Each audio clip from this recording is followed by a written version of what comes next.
The Koutoubia Mosque is the main landmark in Marrakesh. You can see it from almost every square, and it's one of the unmissable Marrakesh sights, with a minaret that stands 77 meters tall. You haven't been to Marrakesh unless you've seen the Koutoubia Mosque. I mean this literally, as this Marrakesh landmark is actually visible from almost anywhere in the city. Additionally, you can spot the minaret from further afield. On clear days, it's even visible from 25 kilometers away.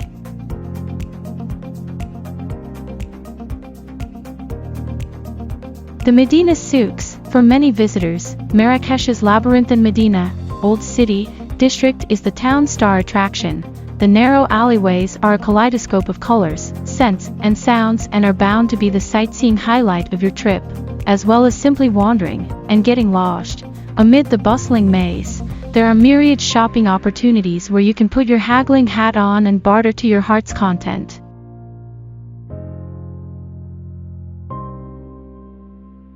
Jama al-Afna, this large square at the entry to the Medina, is the center of Marrakesh life. Jama al-Afna, assembly place of the nobodies, is a vibrant hub of bric-a-brac stalls, musicians, storytellers, fortune-tellers, and snake charmers that springs into life from late afternoon daily, with entertainment carrying on until midnight. An evening spent here wandering between the acrobat troupes and local musical groups is a truly Moroccan experience.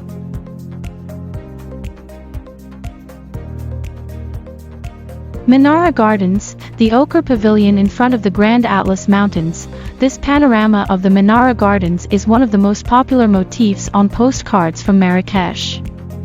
A favorite spot of the local population, the public park is just the right place to take a time out close to the center of the city. Menara Gardens was created in the middle of the 12th century during the rule of the Almohade dynasty. The Abdal Gardens in Rabat, Ceuta, or Seville have been modeled after it. Abdal Gardens are laid out around a central water basin that is fed by aqueducts, rainwater or groundwater, and irrigates the surrounding vegetation.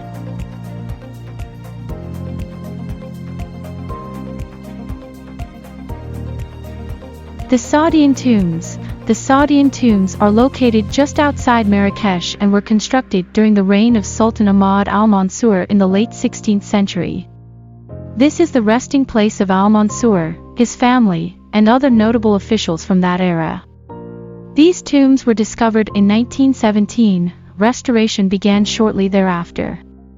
Today, much of its original splendor has been restored. For a very long time, the Saadian tombs were walled in and forgotten about. However, since their rediscovery, the mausoleums of the mighty dynasty have been among the main attractions of Marrakesh. But there's a catch to visiting these tombs.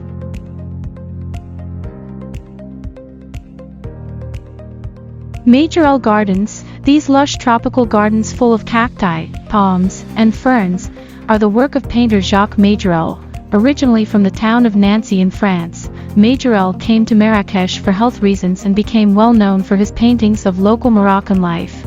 His most famous work, though, was this garden and the vibrant blue, the color now known as Majorelle blue, painter's studio he lived in on the grounds. After Majorelle's death in 1962, French fashion designer Yves Saint Laurent bought the property, and upon his death in 2008, his ashes were scattered in the gardens. Within the grounds, Majorelle's old painting studio is now home to a fabulous museum dedicated to Berber artistry. Just next door to the entrance into the gardens is a museum dedicated to the life and fashion legacy of Yves Saint Laurent, which also hosts a program of temporary exhibitions.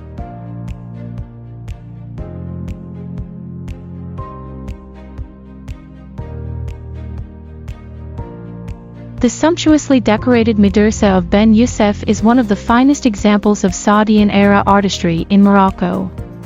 This theological college, completed in 1565, directly opposite the Ali Ben Youssef Mosque, once homed 900 students and was the largest center for Quranic study in the country. The warrens of rooms where students once slept are clustered around small internal courtyards in typical Islamic architecture style, but the main internal courtyard is the real highlight here.